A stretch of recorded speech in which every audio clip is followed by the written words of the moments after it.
Good day, ladies and gentlemen.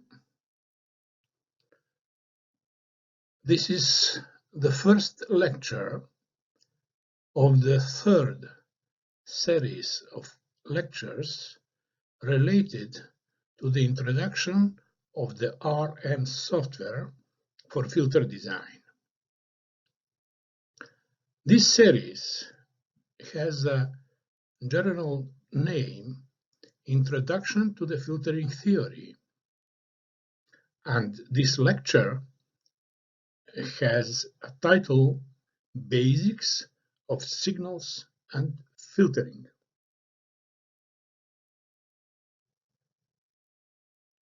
Here is the content of the lecture.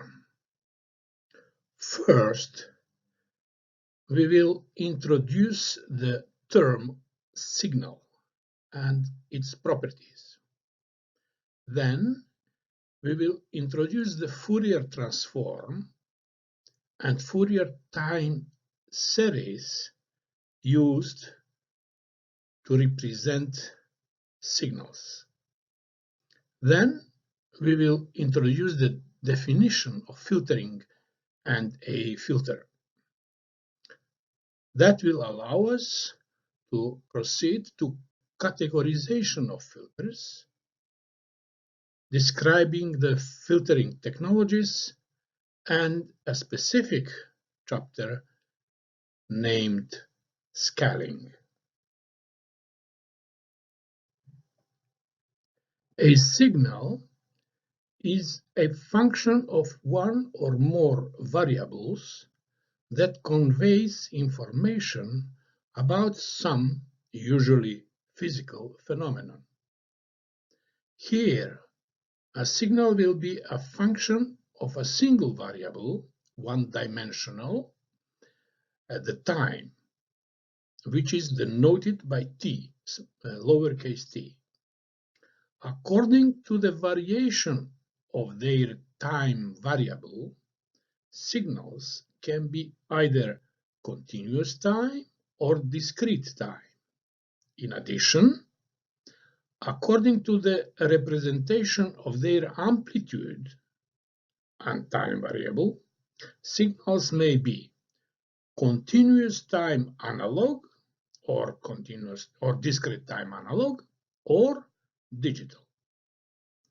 According to whether the signals exhibit repetitive behavior or not, they are classified as periodic or aperiodic signals. A continuous time analog signal, as depicted below, is the one whose time and amplitude value may take any number. The term analog one may best understand as natural. In computer representation of both the time and the amplitude, however, there is limitation on the accuracy based on the number of figures used for representation of the numbers within the computer.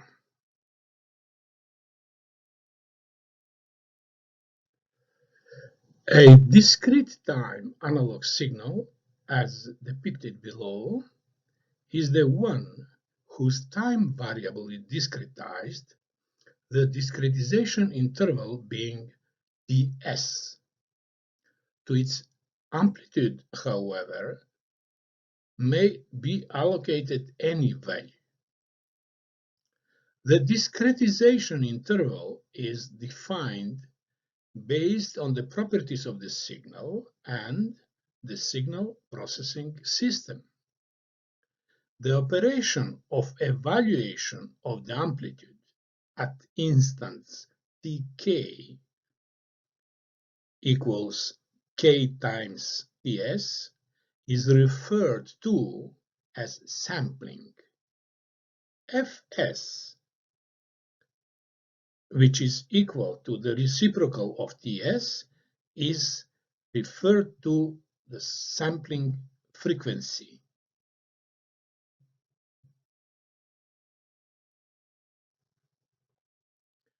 A digital signal, as depicted below, is the one whose both the time variable and the amplitude are discretized, the time discretization interval being Ts. The amplitude discretization interval depends on the imposed or needed accuracy of the representation. 1 volt discretization interval was used below. The amplitude discretization is referred to as quantization 2.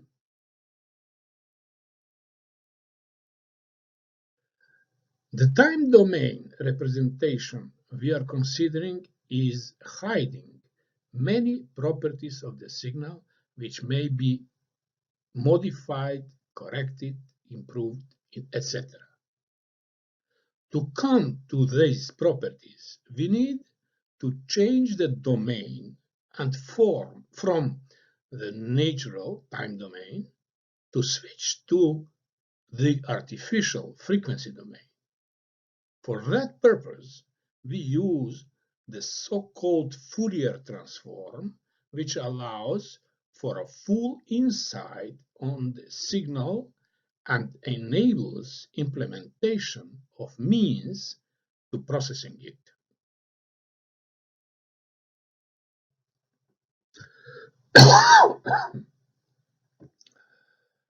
We will proceed now with the introduction of the Fourier transform and the Fourier time series.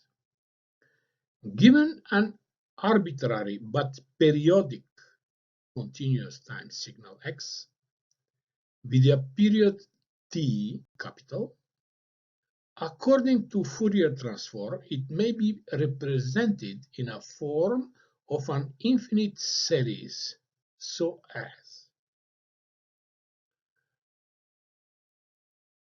here omega 0 is defined by the period of the signal,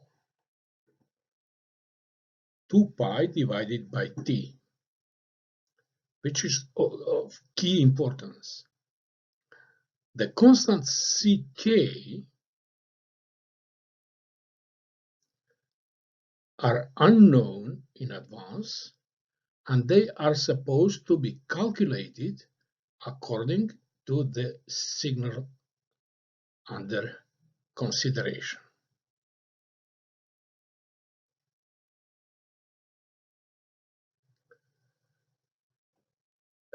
If the complex quantities in the previous expression are properly represented by real and imaginary parts, a new form of the Fourier series may be created containing a constant CO and a sum of sine and cosine functions with still defined by omega 0, but the frequency now is not only omega 0, but it's k times omega 0, starting with k1. So there is the frequencies are omega 0, 2 omega 0, 3 omega 0, and so on and so on.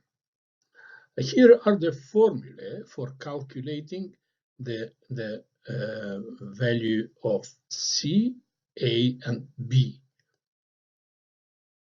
This expression is referred to the trigonometric form of the Fourier transform.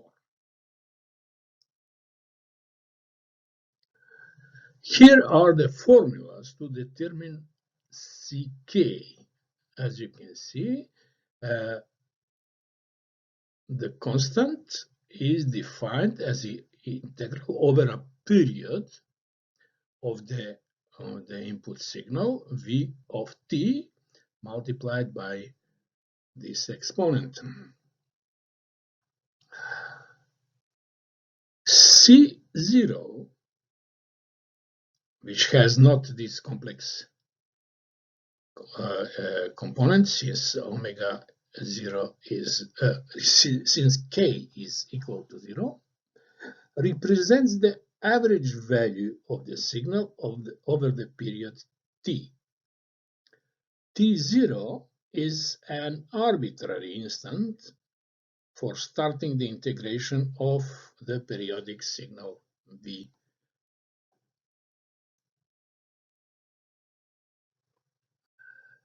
The coefficient C0 being the average, C1 is referred to as the first or the main harmonic amplitude of the series, while Ck, for k larger than 1, is referred as the kth harmonic or amplitude of the kth harmonic.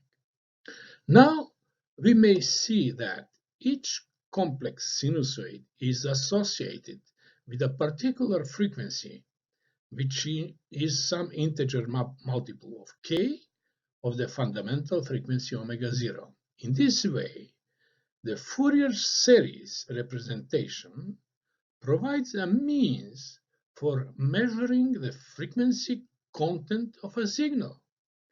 The distribution of the signal over different frequencies is referred to as the frequency spectrum of the signal.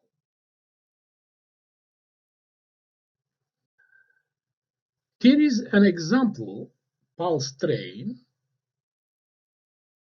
above and its Fourier series expansion spectrum expressed up to the 40th component. The red rhombs represent the amplitude of the coefficients Bk. The period here of this signal is 2 pi seconds, and consequently the frequency, nominal frequency, omega 0 is 1 radian per second. Below we have formulas for the coefficients. C0 is pi. The components related to the cosine are 0, all of them, while the components related to the sine are alternating zeros or non-zeros. So only the odd ones are non-zero.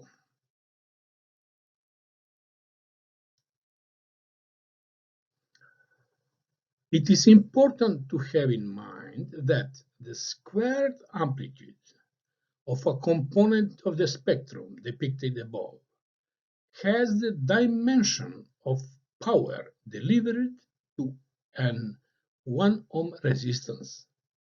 That leads us to the conclusion that the power spectrum of the signal decreases with the rise of the frequency, or, in other words, the power of the signal is concentrated at low frequencies.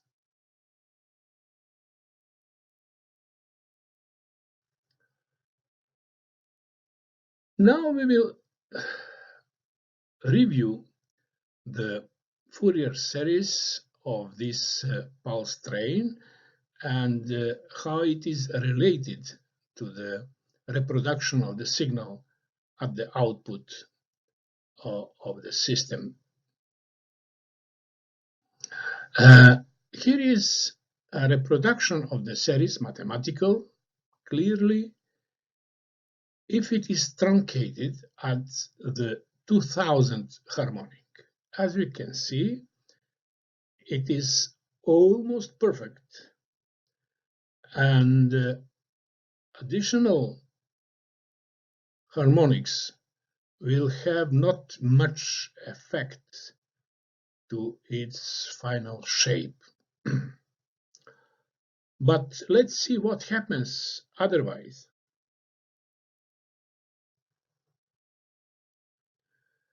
Any change of the spectrum or change of the amplitude of any component of the spectrum is considered filtering. A filter is an electronic system that alters the spectrum of the signal brought to its input. We are interested on filters that are intentionally synthesized to modify the spectrum. In the next, we will illustrate some filtering actions and the consequences to the signal in the time domain. First, we will discuss elimination of the high-frequency components, which is referred to as low-pass operation. We have here a blue line, or magenta if you want, which represents the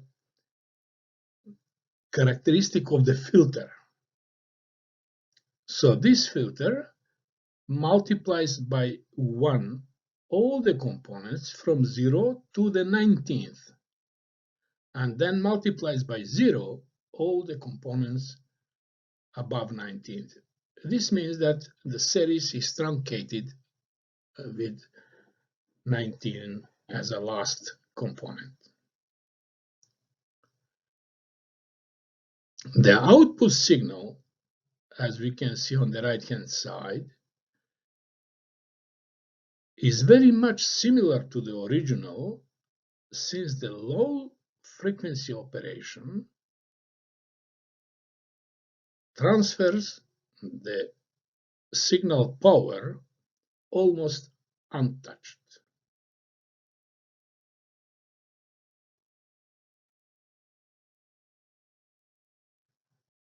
Next, we will discuss the elimination of part of the spectrum, which is referred to as band stop operation.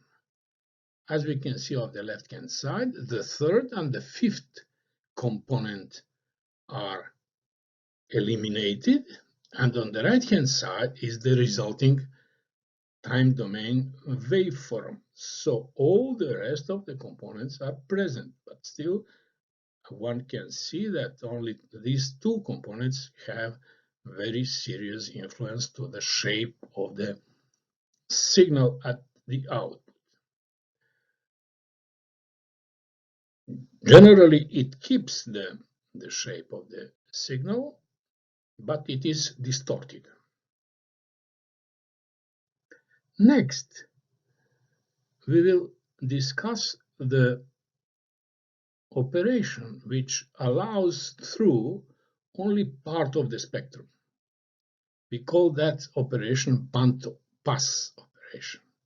Here is a mild band pass operation, which means that at low frequency only the DC component is eliminated, and all the components up to the 19th are kept, and then truncation happens.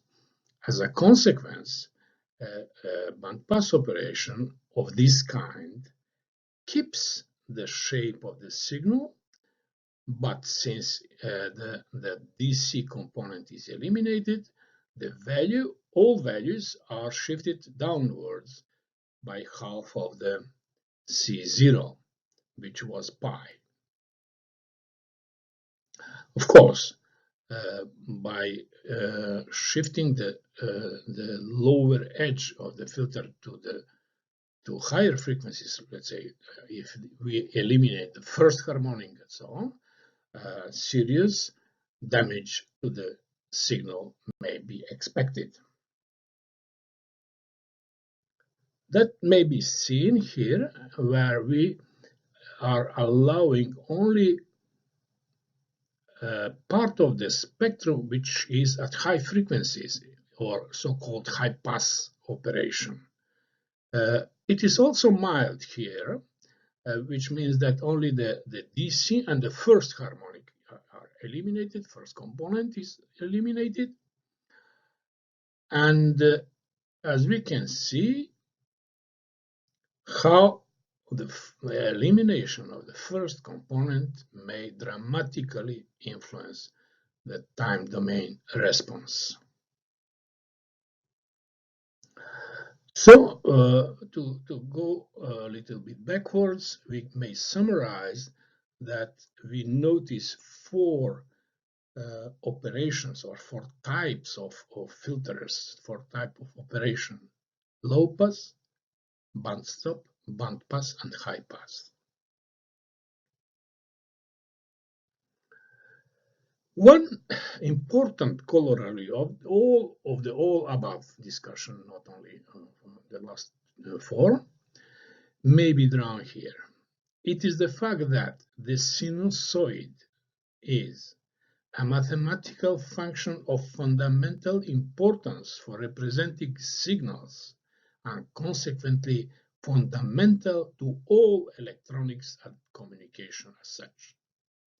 That is to be added to the Nikola Tesla sinusoidal alternating current waveform, which is the base of power electrical engineering. Putting all together, there is no electrical and electronic and power electrical engineering without sinusoidal waveforms. Now, since we know what filter is and how they influence the spectrum of the signal, we will go for categorizing of the filters. There are many aspects of filtering which are used for categorization. These are based on the way how the signal is processed, the way how the filters are produced, technology, the way how they exploit the frequency axis, and similar. We will briefly introduce several attributes which allow distinguishing among different filters. There are three types of representation of the signal: analog, discrete, and digital. Methods are developed for processing the signal in its own domain so that we have analog filters, discrete time filters, and digital filters.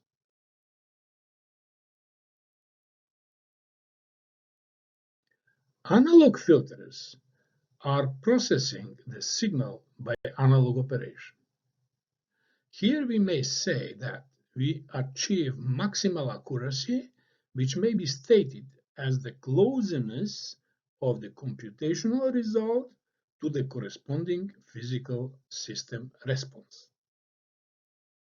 From the computational point of view, both the time and signal values are manipulated with the maximal resolution of the proper computer. To appreciate the accuracy, here is how the numbers are represented in a binary form within a 32-bit computer. So there are three parts. One is the sign part, which is expressed by the number x0, which is a single sign bit. Then the expression within the brackets represents a 23-bit mantissa, and here xi is a single-bit binary number, and finally 2 to the power of k represent the characteristic. It can have 256 possible values.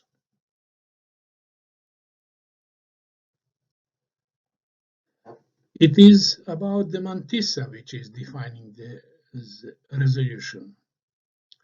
If, as the minimum increment of a number, is considered the one which, when added to the unity which is in the brackets, makes no change, it may be proven its value will be 2 to the power minus 23.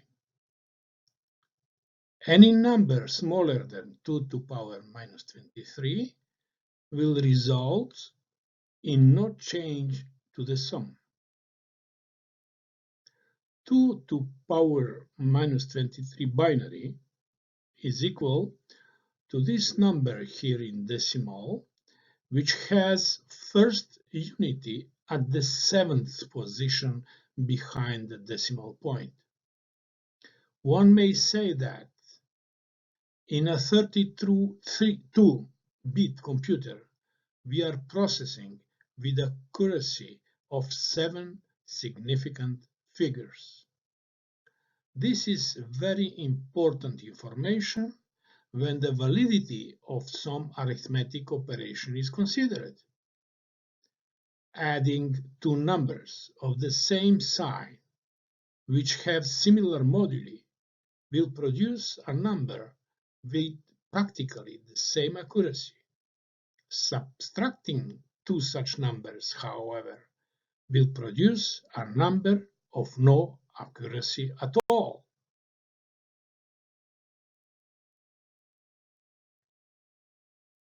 For example, if we subtract these two numbers, which differ at the last three significant figures, 438 and 313, we will get .125 and 5 additional figures, which are denoted by x, and their value is random, depending on the previous state of the register containing the number.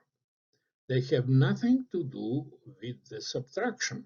Now, any smaller number than 10 to the power minus 7, if added to the result of this subtraction, will be swallowed by the noise represented by the axis. It will fall down to the 4th significant figure here and lower. The error may be further amplified if the result of subtraction is first multiplied by a large number and used for subsequent numerical operation. Similar effects may be demonstrated when division is considered. That is, despite the fact that high resolution is available in analog computations, care should be paid to preserve numerical accuracy.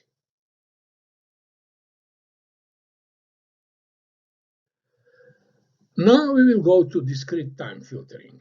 For these purposes, we need the value of the signal to stay constant in between the sampling instants. Such a signal, frequently referred to as sampled and held, is depicted below to the left. This signal may be expressed as Vd is a product of the value of the filter and the delta function, which is shifted in the interval, constant in the interval between LTS and L plus 1TS, and that is shifted with L moving from minus infinity to the infinity.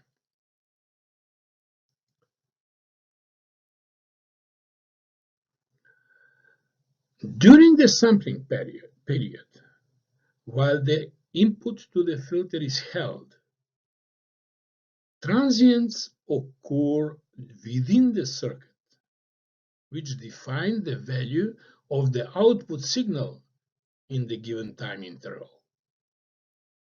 That is how the discrete time filter works. Analog operation in a restricted time interval. The electronic system, which is processing the frequency spectrum of this signal as such, without quantization of the amplitude, will be referred to here as the discrete time filter. We will say several words now about digital filtering. In digital filtering, the samples taken from this discrete time signal are first quantized. Since binary representation of the final result is expected, the accuracy of quantization is related to the value of the last significant figure of the binary number used. The binary number may be represented as a time series of bits, which means that the pulse train representing the quantized value must fit within the sampling period. Physically, the signal is carried by a single wire that relates the sampling frequency and the clock frequency of the processor.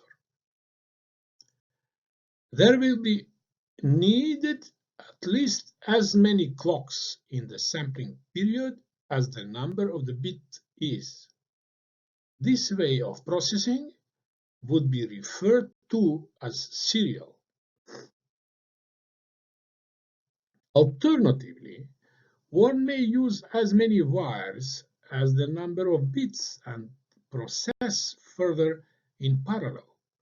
In such a case, the sampling frequency and the clock frequency may be, hypothetically, the same. We recognize now that digital filtering is in fact performing arithmetic operations on signals represented in a binary form as integers. That would be the main difference to analog. A corollary in this claim is that any manipulation of the stream of pulses representing the input signal is considered as digital filtering. For example, there are so-called decimation filters, which literally decimate the pulse sequence. Later on, we will limit our scope, however, to the so-called infinite impulse response filters only.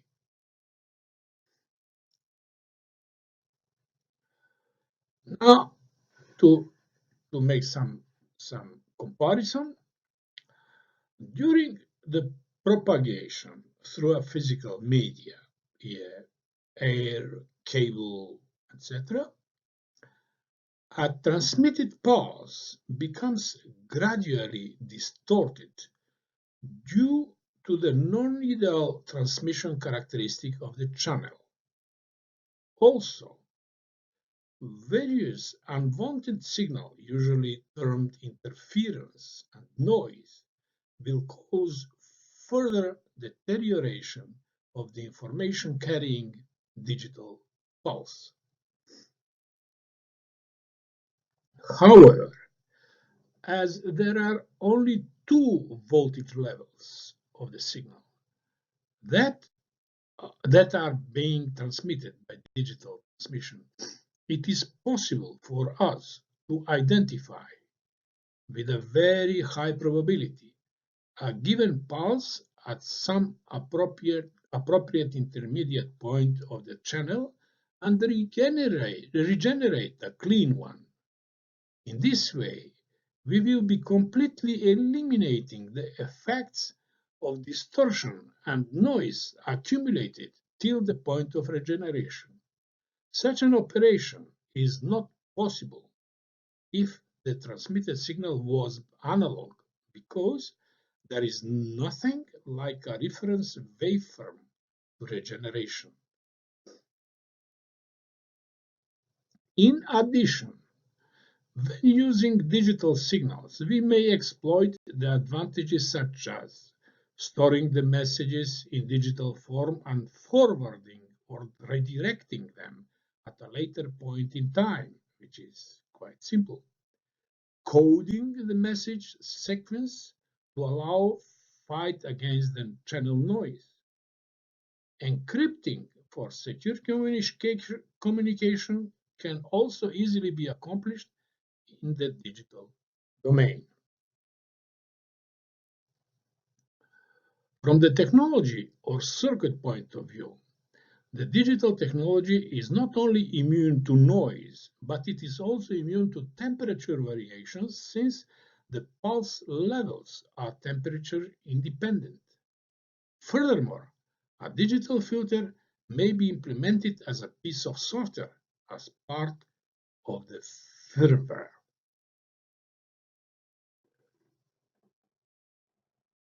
One has to have in mind, however, that digital filtering is not applicable directly to natural signals. For example, in a signal processing or telecommunication system, the natural signal first encounters an analog filter, such as microphone or antenna or so. Similarly, in many applications, the output signal is again analog, such as loudspeaker, for example. That makes the analog filters, including the sample data filters, inevitable. There is, however, one special motif for analog filter synthesis. There is a strong theoretical background and software tools, plenty of them, which are used for analog filter design in decades now. These results and tools are easily mapped into the digital domain using proper transformations to produce infinite impulse response digital filters. In that way, the entire analog heritage may be preserved and used effectively. Now, we will go for categorization based on the position of the passband, and we will give information about the specification needed for definition the input to a system which is synthesizing filters. Here first we are depicting the attenuation.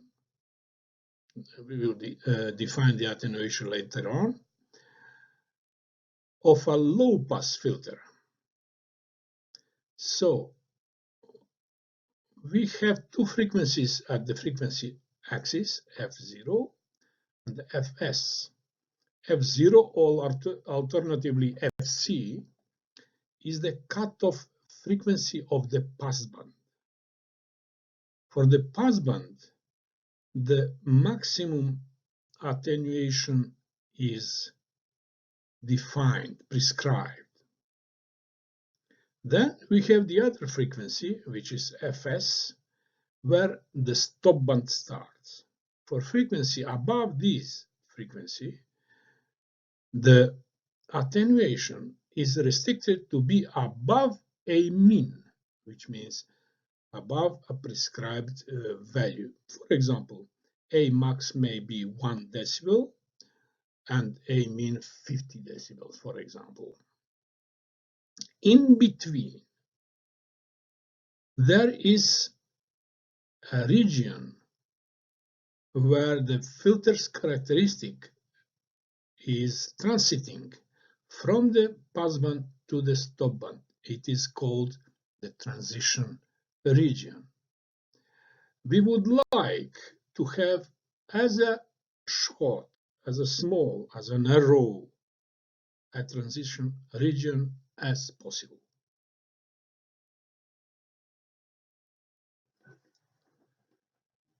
So we define the selectivity of a low-pass filter as a ratio of the cutoff frequency and the difference between Fs and F0, which means the width of the transition region. Narrower the transition region, larger the selectivity. We would like to have infinite selectivity, which means we are not spending frequency interval for nothing in between the passband and the stopband. but that's not possible. So it will be our intention always to do our effort to make the transition region as narrow as possible. Of course, that will go for a price in complexity of the filter.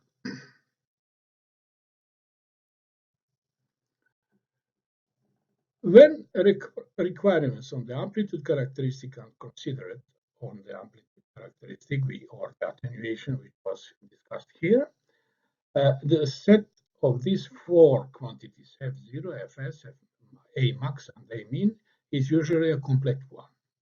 It happens, however, for this asymptotic slope of the filter's attenuation characteristic to be needed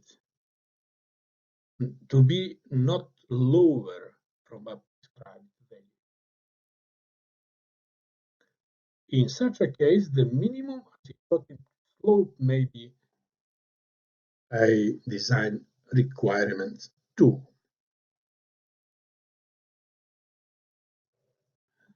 Until now, we ignore the phase of the spectral component all the time.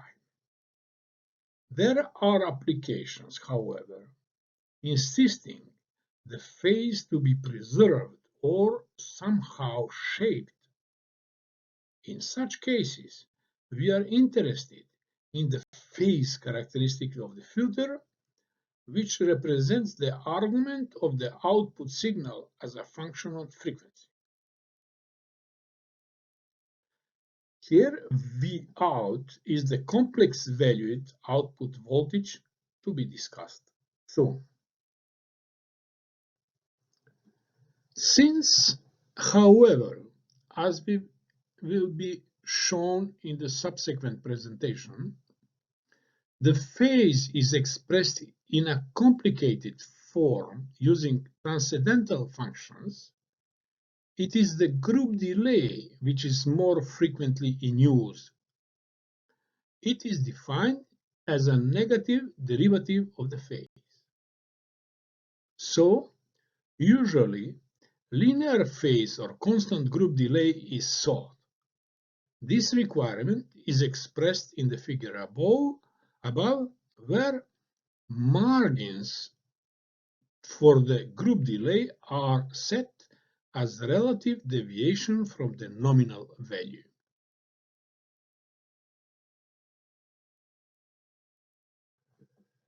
Now we will go for the high-pass filter and the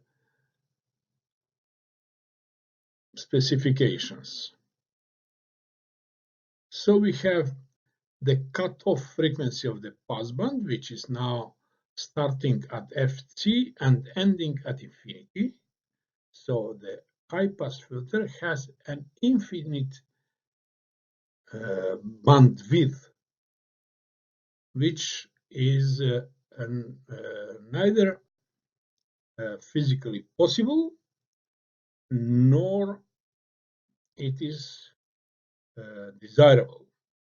No one wants to transfer the infinite frequency, but this is a mathematical representation here.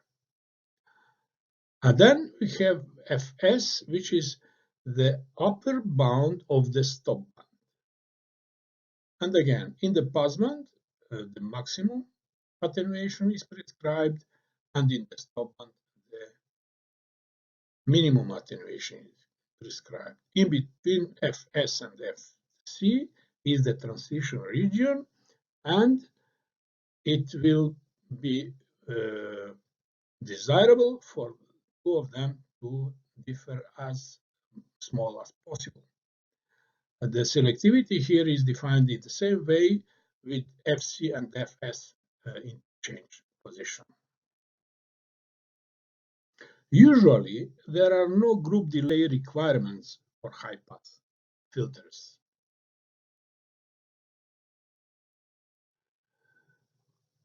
Next, we will discuss the band stop filter requirements. As you can see here, we have two passbands for bandstop filters: the lower passband and the upper passband. The cutoff frequency of the lower passband is FL, and the cutoff frequency of the upper passband is FU. FSL and FSU are the limits of the stop band, while FC is the central frequency of the stop band or the central frequency of the filter. Again, A max and A min are defining the passband and the stop band attenuations as necessary. In general, the value of attenuation in the passband at the lower and the upper passband may be different. There is not necessary for the attenuation characteristic to be symmetrical, but it may be symmetrical too. This kind of attenuation characteristic is somewhere referred to as a notch filter or notch operation, and that is mostly related to situation where a narrow stop band or single frequency is to be eliminated from the spectrum of the signal. Here is how the relative width of the stop band of the band stop filter is defined. So the edges of the passbands are used, the difference are used, divided by the central frequency to get a measure of the width of the band stop operation.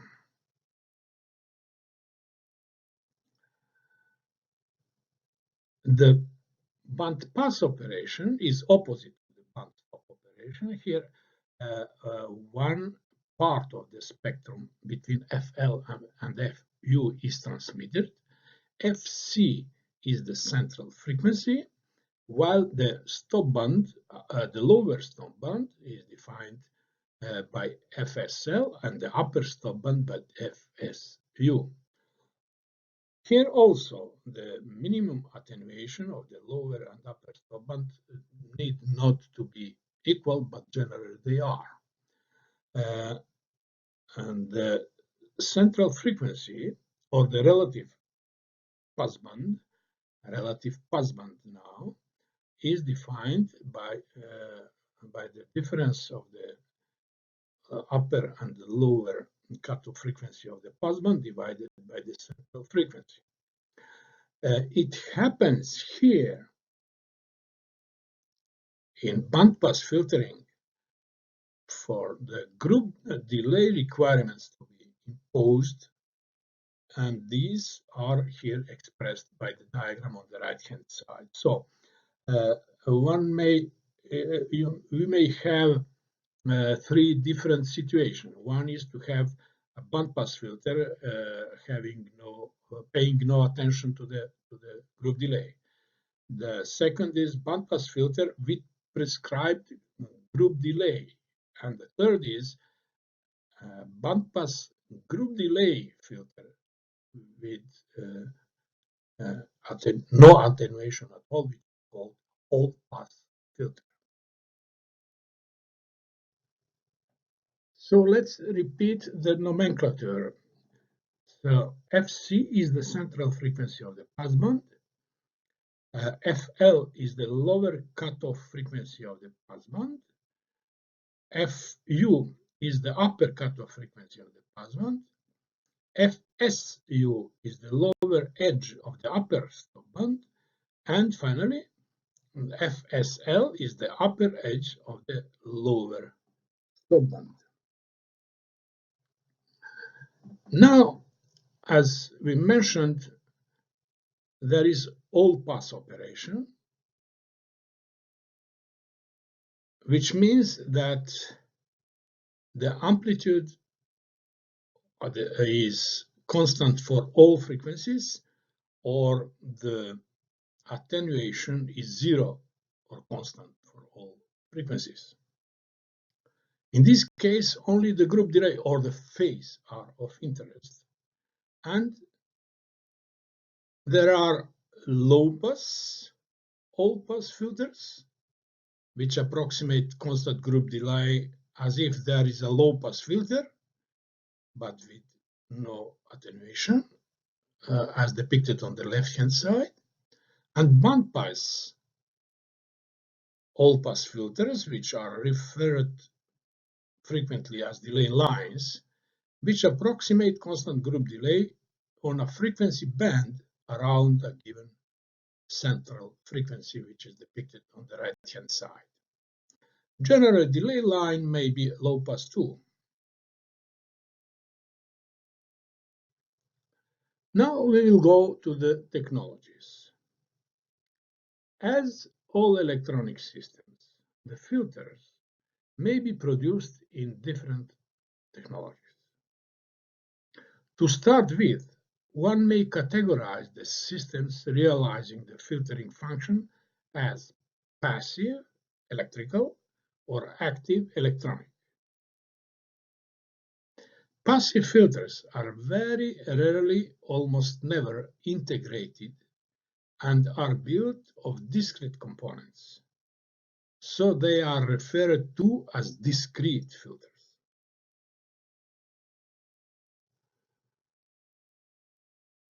There are different technologies within passive filters. So we have RLC filters constructed of capacitors, inductors, transformers, and resistors only. When we say transformers, we mean also coupled inductors too. Then we have crystal filters. This technology exploits the piezoelectric effect to create mechanical resonators behaving as high-quality factor passive LCR resonators. Then we have surface acoustic waves filter. These perform filtering on the surface of a piezoelectric crystal, exploiting the resonant properties of the material, which is similar to the crystal filters. Then we have waveguide filters. Here we have an example of distributed filtering, where transmission lines are included too. Waveguides are specific, very high frequency passive components.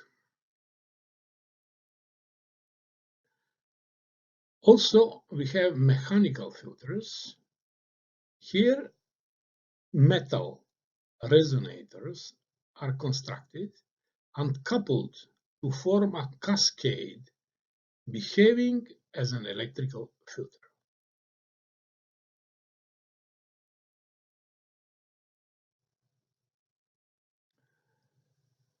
Now, we will go to the active filters. A filter becomes active if electronic components such as transistors, operational amplifiers, operational transconductance amplifiers, or logic circuits are included. In addition, in the case of sampled data filtering, switches are needed to perform sampling, which of course are synthesized using transistors, of course. There are several categories of active filters. Active RC filters. These are the first historically analog active filters. These consist of operational amplifiers, resistors, and capacitors. So the key is there are no inductors. Their introduction allowed the exclusion of inductors at the low frequency applications where inductors become bulky, heavy, and expensive. Active RC filters are usually produced as discrete ones, but integration is not rare. A serious limitation to the implementation of active RC filters at high frequencies is the frequency characteristic of the operational amplifier used. Furthermore, resistors have high temperature coefficients and high spread of their values, tolerances, which is one difficulty faced when this technology is implemented. The next technology is active GMC filtering, which is also analog. This is alternative where operational transconductance amplifiers are used and capacitors only. So now not only inductors but also resistors are eliminated. Now not only area reduction and improved temperature stability and reduced tolerances is achieved, so there are no resistors, but the frequency span is broadened too due to the better performance of the operational amplifier over ordinary operational amplifiers. GMC filters are integrated only in CMOS technology. Next, we have active SC filters, or discrete time or switched capacitor filters. These are sampled filters and are implemented using switches, capacitors, and operational amplifiers, and these are used for low frequency filtering. In this case, a resistor of an active RC circuit is substituted by a special connection of a capacitor and the regularly commutated switches. Switched capacitor filters are integrated in CMOS technology, and significant reduction of area is achieved along other advantages. Finally, we come to digital filters. Digital filters are all active filters where no passive components are used to create the filtering function. Logic circuits are used exclusively as building blocks on the structure. In a firmware design, a digital filter may be implemented as a piece of software. This category of filtering has become dominant in modern communications. One may build, but one does not do digital filters as discrete. Now, it is of interest a frequency range of application of different technologies, and we have here this table saying that discrete active RC filters are found to be implemented up to 100 megahertz. On-chip integrated continuous time active RC filters are found to be implemented up to 1 gigahertz. Switch capacitor up to 10 megahertz only. GMC above 1 gigahertz. Discrete LC about 1 gigahertz. Distributed as much as 100 gigahertz, but note the lower frequency. So you cannot produce a waveguide filters at 100 kilohertz. That is not possible. And surface acoustic wave filters up to 3 gigahertz, and also you cannot do a low frequency surface acoustic waves, which stands for the crystal filters too. So low pass filters of in the audio range that are you cannot do with crystals. Now we will discuss a specific topic which is related to general electrical engineering and important for filter design way of thinking. Namely, the values of the quantities we are encountering, such as voltages, currents, power, frequency, resistances, capacitances, inductances, and so on, may occupy a very wide range. But generally, we are working with a project where the values are within some intervals which are of interest for us, and we define the so-called normalization values, the central values of the design we are interested of, and perform normalization so that to bring all the numbers around unity around the prescribed normalization values. And then we have the feeling how immediately how large is as compared with the value which was prescribed. That is one aspect, but the other aspect is also that when we normalize the values, we may expect better numerical accuracy since we are avoiding manipulation of very large or very small numbers and so on. So we define the normalization values as V0, omega 0, and R0. And then we divide the voltage by V0 to get Vn, the current with I0 to get the In, the power with P0 to get Pn. The frequency we divide by omega 0 to get omega n. The resistance we divide by R0 to get Rn. As for the capacitance, we are normalizing the impedance or the reactance of the capacitance by dividing it by R0, and we are getting Cn.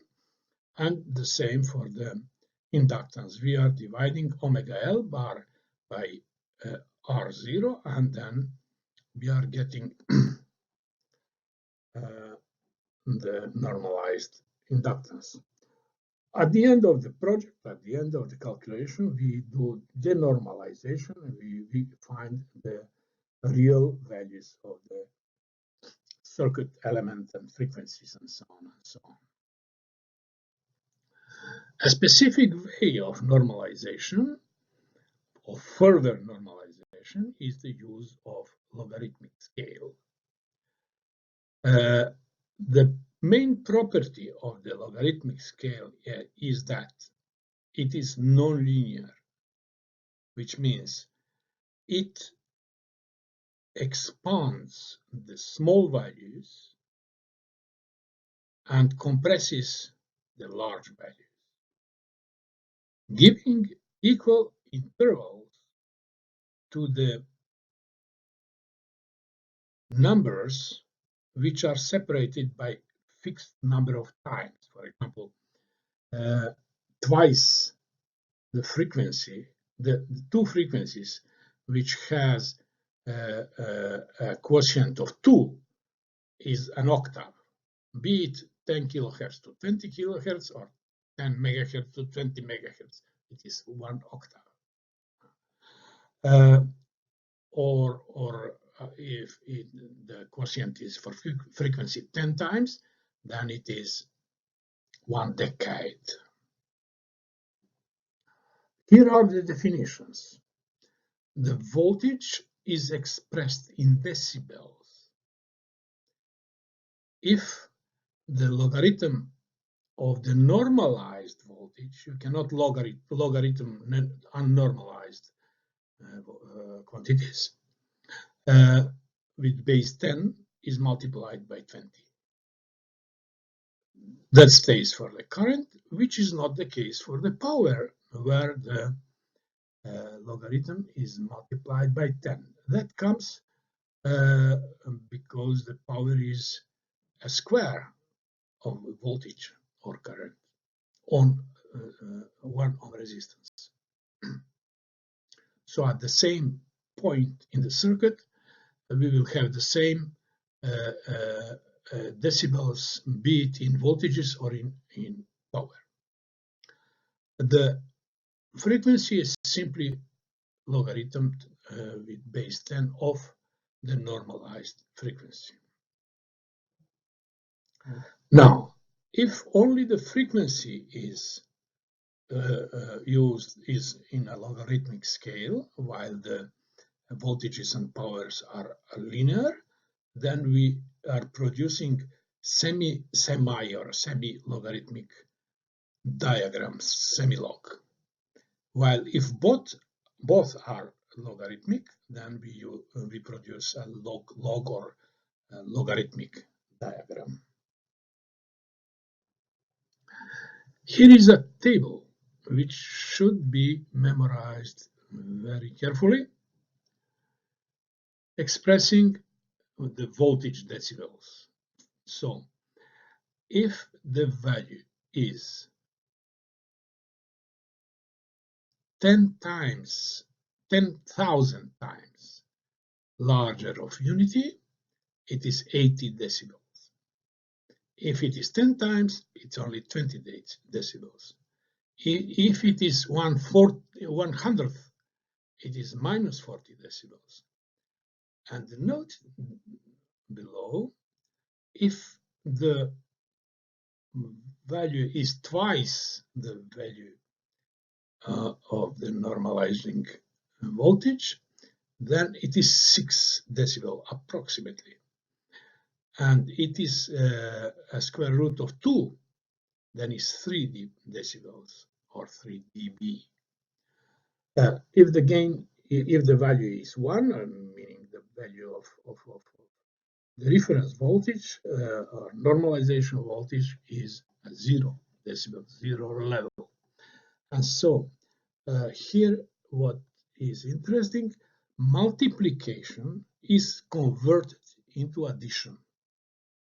So 2 times 100 is 10 to power 10,000. 40 plus 40 is 80. And so on. Here is a table with the logarithms of the first four prime numbers. Logarithm of 1 is 0, it is not located here. Logarithm of 2 is 0.3, logarithm of 3 is 0.48, and logarithm of 5 is 0.7, and logarithm of 7 is 0.87, which is much advanced. Now we may use this table for calculating logarithms without using the calculator or the other helping tools. And here are examples. For example, if it is 24 to be logarithms, it is expressed by 2 multiplied by 3, and then we are adding 3, 3, 3, and 0.48, and to get 1.38. That is to if we go to decibels, that will be multiplied by 20. For example, if the gain or the value is 270, then we are expressing it as 25333 all multiplied together, and then we convert it into 2.44. And now one can say that there are prime numbers which are not possible to be expressed in that way. We suggest for the prime numbers to be rounded by 1 to the nearest even number, and then it will be possible always for this way to be represented, which will be seen next in the next slide, in the next way of thinking. Now we go to the opposite way. That is, we have a number expressed in decibels, and we are interested in its value as linear. And that is how it is done here for 4 examples, which encompass 4 successive values, which means that if one is thinking this way, any number, integer number of decibels may be converted using this philosophy, this way of thinking. Let's go.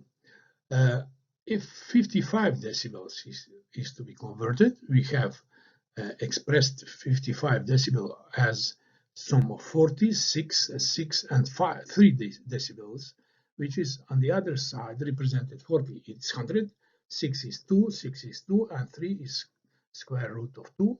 Altogether is 564. Then look at what happens if we change for 1 decibel only, 56. Then to express it in decibels, we use 80 minus 6 minus 6 minus 6 minus 6, which means 80 decibels. It is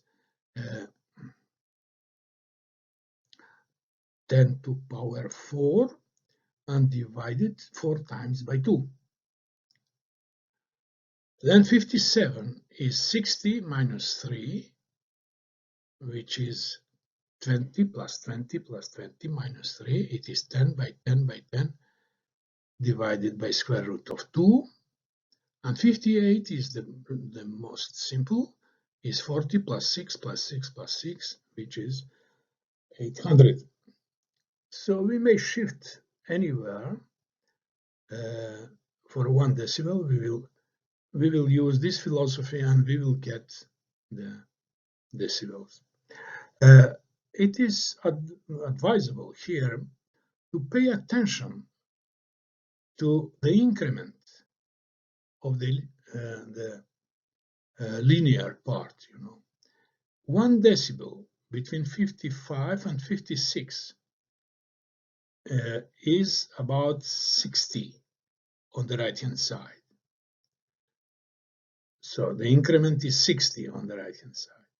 But 1 decibel between 57 and 58, the increment is 91 on the right-hand side. So that is logarithmic scale is now working backwards. So compressed number are expanded now, and we are getting larger values. So that would be all for this lecture. Thank you very much for your attention. See you for the next lecture. Thank you.